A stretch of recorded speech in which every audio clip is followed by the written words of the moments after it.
Ano tayo na? Ang dami silang order ngayon. Hello guys, nandito po kami ngayon sa Toi Hoa. Toi Hoa is a place in Vietnam, sabi ni ate. And doon ang galing yung name nila.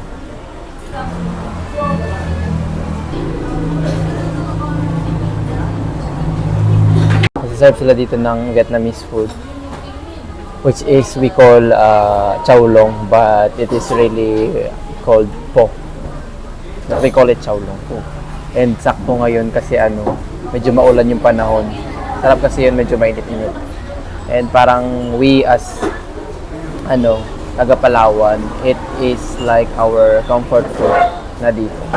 So when you go to different places, ang mamimiss mo talaga is yung chow long. And this is located here along Rizal Avenue. Parang marami na kasing sa place na ito, ilang chow long na rin yung naglagi. Gumamit. Parang dati gumamit ng place na to. Dati kasi Lu Chow Long House. Tapos napalitan nung yun, sa Google Map. I don't know if it's still one of the famous Chow Long House here in Puerto Princesa, but Kamran? Dati siyang Kamran. Kamran. Kung hindi nyo maitatanong, yung Palawan before, it used to be a place for Vietnamese refugee, kaya may tinawag na VRC. Doon nag-stay yung mga Vietnamese. We usually come here around midnight. Kasi pag nagki-crave kami around mga midnight snack, hindi ganun karaming tao, but now madaming tao. So isa sa mga na-adapt namin as Palawenyo from their stay here is yung chow long. Yung po. Guys, po. You see, a lot of people are coming because it's very famous here. Kapag tag-ulan, automatic, may chow long. Kaya vlogger kayo, tawgi kayo sa akin. Oo, okay. Tawgi. Damihan ng togi. Sarap yan ng togi. Yeah. Ang tawag sa Yung sa togi na marami, pag magkakasama sila. together. Ang dami na. The people is, The people is peopling. The people are coming to town. chicken noodles. Chicken noodles, they are available. Beef stew and buto-buto. Ay, parang lang po, sir. Dami pa po kasi Sige lang. Oh, meron silang buto-buto, meron silang chicken, at saka pork. May pork sila? Oh, buto-buto. Oh, pork buto-buto. Meron din silang beef buto-buto. SBS. Medyo busy sila ngayon. Lamig. Full house kasi umuulan.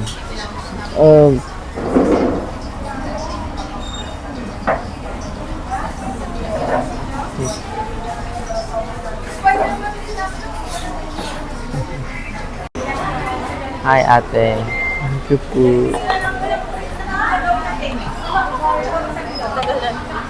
Thank you. May bread pa kami, ate, ha. Sige po. Thank you very much. Happy New Year. Merry Christmas. Dumating na ang aming order. Nakaantay. Pakita na. Sana. Walang mint. Parang sila ngayon. Wala, ate. Substandard ngayon. Ngayon pa naman namin kayo binlog. Kaya nga. Ito mo yung sabaw parang malungkot. Kaya nga, parang nakaraan. Di tulad nakaraan. Ano siya? Substandard. Hindi po siya ganito usually. Mayroon po yan siyang mint leaves. Kaya nga. Sana kayong binlag doon sila na Oo. Ay, nako. Guys, magpasensya nyo na. Hindi, kasi, busy kasi sila. Tapos, Pasko kasi Pasko kasi ngayon. Tsaka siguro day off sila kahapon. Wala, masyado na. Good thing din kasi bukas sila. Kaya nga. Kahit Open Pasko. sila from 2:30 a.m. Ganito. Ay, hindi. Open sila until 2:30 a.m.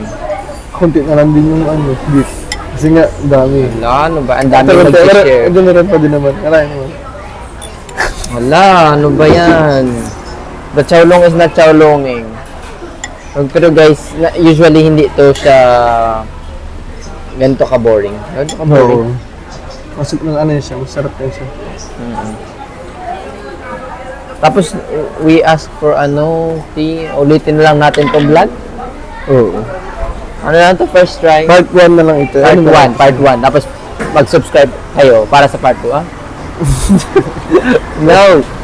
Mag-abang kayo para sa part 2 kasi ngayon, trial lang siya. Oo. Let's give them the benefit of the doubt. Oo.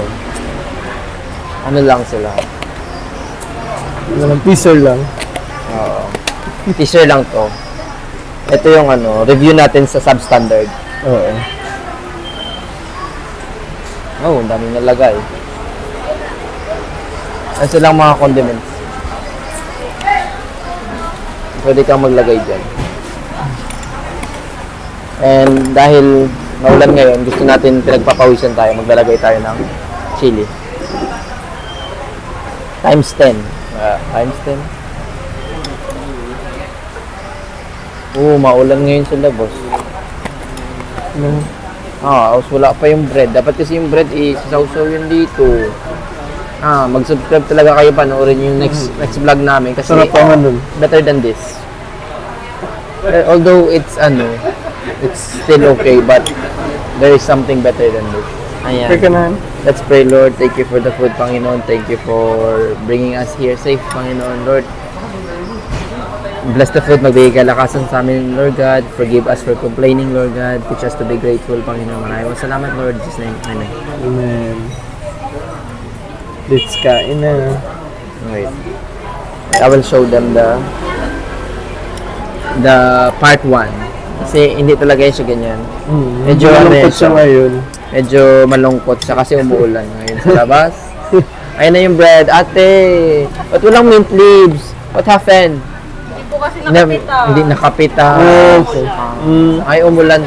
Opo, Thank you. umulan pala guys, kaya walang mint leaves. Kasi yung mga mint leaves nila, nandiyan lang nakatanim sa paligid. So, hindi sila nakapitas kasi nga umulan. Kasi fresh siya pinipita siguro. Siguro. O umulan. Pero, pasensya daw. Okay lang yan. Kung isa gutom na talaga guys, hindi na hindi na napigil. Kamusta na yung beef nila? First time mo mag-beef, di ba? Hindi na, di pa nakaraan din.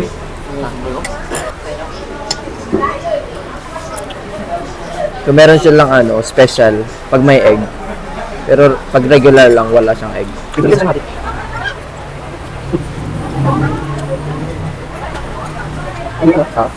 Parang di mo ka nang nainit, Oo. Kasi parang kalungkot ng mukha. Di ba? Pero may kulang, no? Oo. Parang siya Parang siya. Parang hindi siya ito. Oo. Pero titikman natin. Parang Masarap pa rin siya. Pero parang May kulang. Siya, may kulang. Hindi yung mint leaves. siguro nagbibigay din siguro yung meat. Dito ko sa bangya, parang Kailangan ASMR tayo. Ang anghang. Kasi next year, plano namin, pupunta kami ng Vietnam.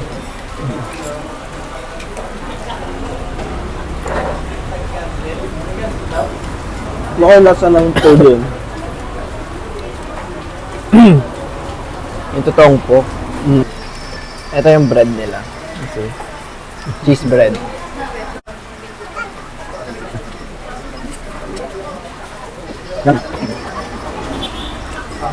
Ang bread niya parang may margarine, tapos yung cheese.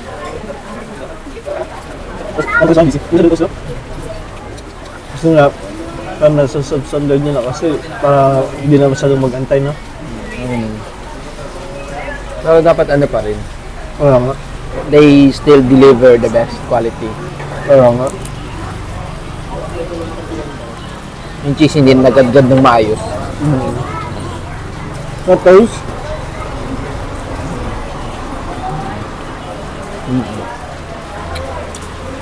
pero masarap pa rin talaga yung chowlong nila.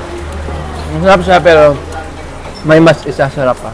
Kasi usually hindi siya ganito. Kaya sa part 2, tignan natin. Yun kasi medyo rush sila ngayon.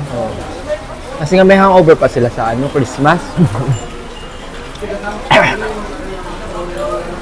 Hang?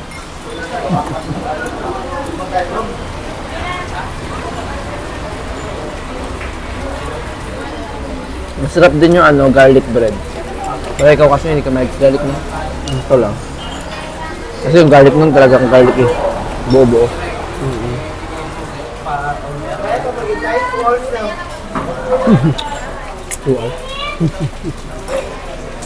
Medyo puno na yung Yan yun. Daming tao.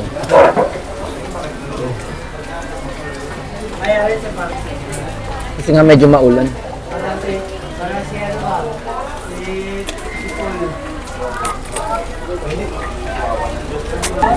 Sabi nga nag-birthday, Yun daw. nag-vlog siya ng chowlong. Kasi nga dito, kapag maulan, automatic chowlong. Chowlong yung kinikrave talaga.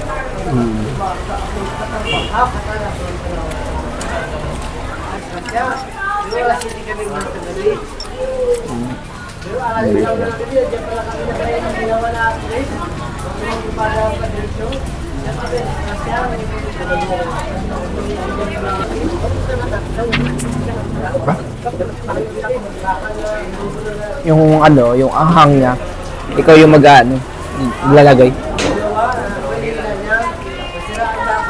Adjust ng anghang.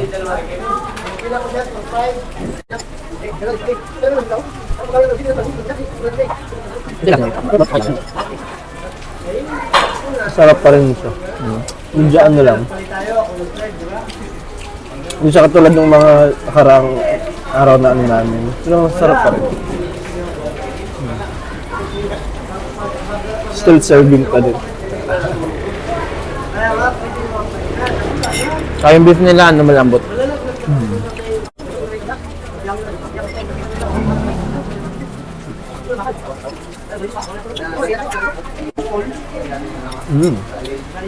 Delicious, oh. Yum. Yum.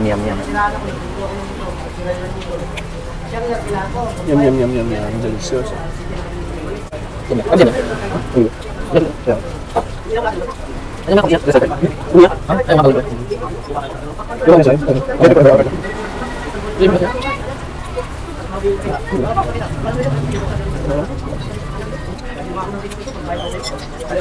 Noodles na slice noodles.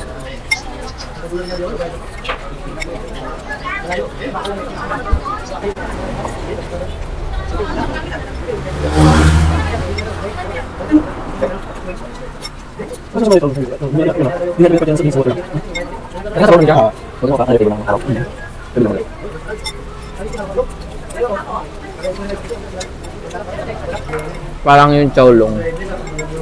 Minsan kasi yung mga iba tayo mga Palawenyo binibida natin yung chowlong sa ibang mga hindi taga Palawan. Tapos may mga tao na pag tinikman nila is hindi naman nila nagugustuhan. But for us na mga taga Palawan is talagang binibida natin kasi gustong-gusto natin. Minsan kasi Parang nakalakihan na natin. yung food Bakit kasi sana hindi comfort? siya about sa sa lasa niya lang. It's about yung comfort din na binibigay nito na minsan it's more than the food itself. It's about the memories, yung talagang Pero yun nga, naaalala natin kapag kinakain natin.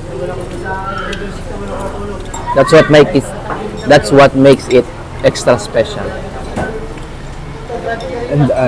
And I thank you. Kasi nga before pinatikim to ng ate ko sa asawa niya, hindi niya rin na-appreciate.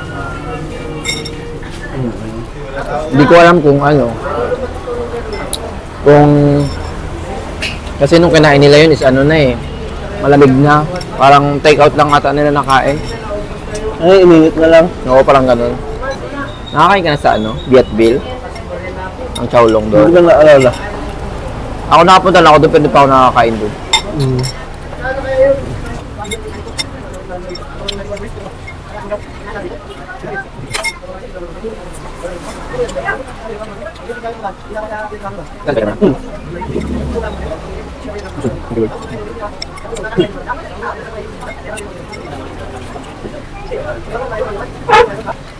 Ano mga itong mga nakaraang buwan kasi may nag-trending sa Facebook about sa ano, sa cake na wala daw masarap na baker dito sa Pilipinas. Ano ba yan? Pilipinas o Palawan? Ay, sa Palawan. Oo. Ano ba yun? Parang may ganun. May mga ganong ano, kasi nga parang yung mga cakes daw dito sa Puerto or Palawan is basic lang daw. So, maraming mga ano, nag-react na hindi nagustuhan. Sa akin naman, ano, parang, yun nga, kagaya na sa Chowlong, it's not about, ano, being the best, but the, ano, yung binibigay niya sa atin. Kunwari, nakain ka dyan sa, ano, tinapay ng baysa. Kahit hindi naman sobrang special nung tinapay doon. Pero, nasasarapan ka kasi, yun na yung kilalakhan mo, parang, hindi dahil Parang masarap siya ano, eh, kundi dahil may nostalgic. memories. Oo, nostalgic siya, di ba? Parang tayo na ano, tayong lokal dito. Oo. Na sasarapan tayo doon. Kasi parang ano naman, mag-expect ka ng special dito sa Palawan. Eh, probinsya naman ito. Hindi naman ito kagaya ng mga Manila na ano, may mga imports na ng mga ingredients from ibang bansa, di ba? May mga iba-ibang machine na rin. Dito kasi ano, medyo From hindi pa scratch. siya. Oo, hindi pa siya ano. Parang ano, basic. Hindi basic man lang. basic, ano siya, parang traditional. Traditional siya, na hindi masyadong ma-flavorful, di ba? Which is masarap din naman. Yeah. Parang ano lang, Siguro kung siya, yung organic hanap mo, ng lasa. Siguro kung hanap mo is yung mga the best talaga, yung mga pang international, doon ka pumunta sa lugar na nag-o-offer nun, di ba? Sa Palawan, di naman eh. Parang ano, you experience the local food. Di ba? Na parang, hindi mo naman kailangan na maging kalasa ng ganitong bansa. Kalasa ng ganitong lugar. Kasi, So yung lugar try mo natin, yung, ano, yung kinakain ng mga local na tao doon. ano yung lugar natin is hindi pa ganun ka ano. Develop. Oo.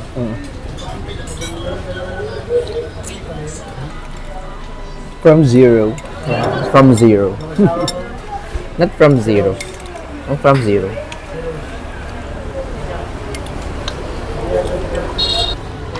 Finish na. Yum. Delicious. Gutom ka? Sarap. First meal ko to eh. Ayaw nga. Pa akong kain.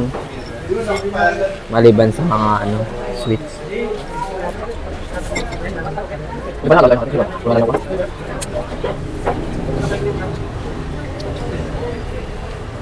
Request pa nga ako, no? Request pa nga ako ng ano, Munting. ng tea. Kasi nga iyayabang ko sana na may free ano sila, Vietnamese tea. At so, hindi na nila na-serve kasi sobrang dami Sunod na lang. Sunod na lang, sa part 2 na lang.